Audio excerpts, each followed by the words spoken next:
Abusia high confidence bet TV. Viewer a chagui Asante Mampong. Who view Asante Mampong old market.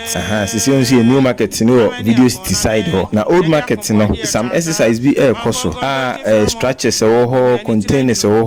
O must start omububu. Into we view na o must start bubu containers into main road na omubu kwan structures no omububu. And na udu SD junction. O mane said the oko ahimfi no.